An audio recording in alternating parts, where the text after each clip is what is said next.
Bienvenue dans cette capsule de créateur de sommet. Aujourd'hui, nous allons parler de gestion émotionnelle et de température de l'eau. Le message est parti depuis 3 heures. 3 heures et 14 minutes pour être précis. Eh oui, j'ai regardé. Il l'a lu. Merci aux réseaux sociaux qui ont inventé le vu. Comme une porte entr'ouverte qui calme nos inquiétudes. Et les renforce aussi un petit peu, je dois bien l'avouer. Je sais ce que tu te dis quand tu es de ce côté-là de l'écran. Je le sais parce que j'y étais la semaine dernière. Et j'y suis encore aujourd'hui sur les 2 nouveaux sommets que je prépare en ce moment. S'ils voulaient dire oui, ils auraient déjà dit oui. Le silence est une réponse. J'aurais dû formuler autrement.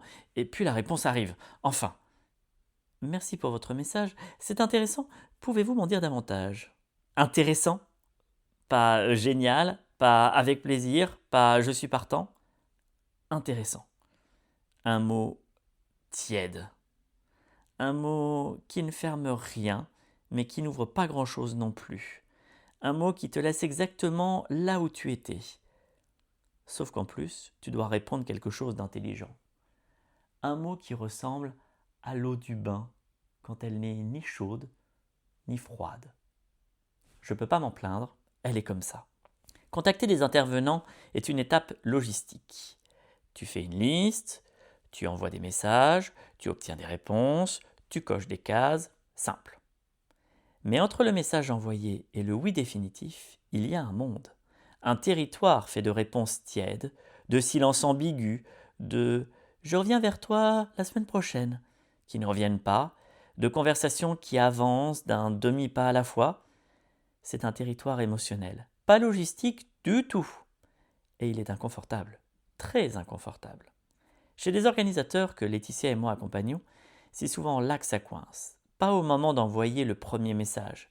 Ça, avec un peu de courage et surtout un bon modèle, on y arrive. Non, c'est la suite qui use, la lenteur, l'ambiguïté, le fait de ne pas savoir si on insiste ou si on attend, si on relance ou si on lâche. Le oui enthousiaste et immédiat, celui qui arrive dans l'heure avec 3 points d'exclamation, c'est agréable.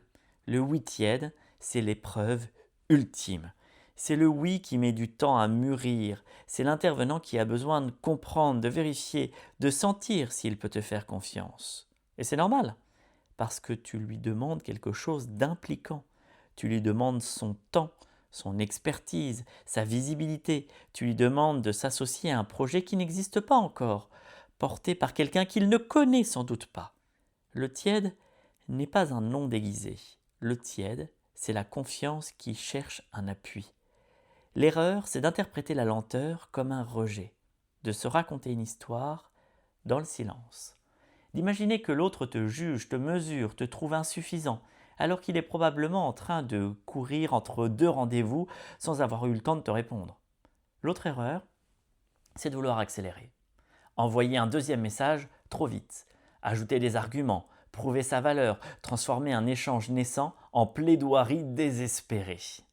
Les meilleures collaborations que j'ai eues sur mes sommets ont presque toutes commencé par un échange un peu lent, un peu froid, un peu maladroit, deux personnes qui se cherchent, qui tâtonnent, qui trouvent progressivement un terrain commun. Comme dans la vraie vie en fait.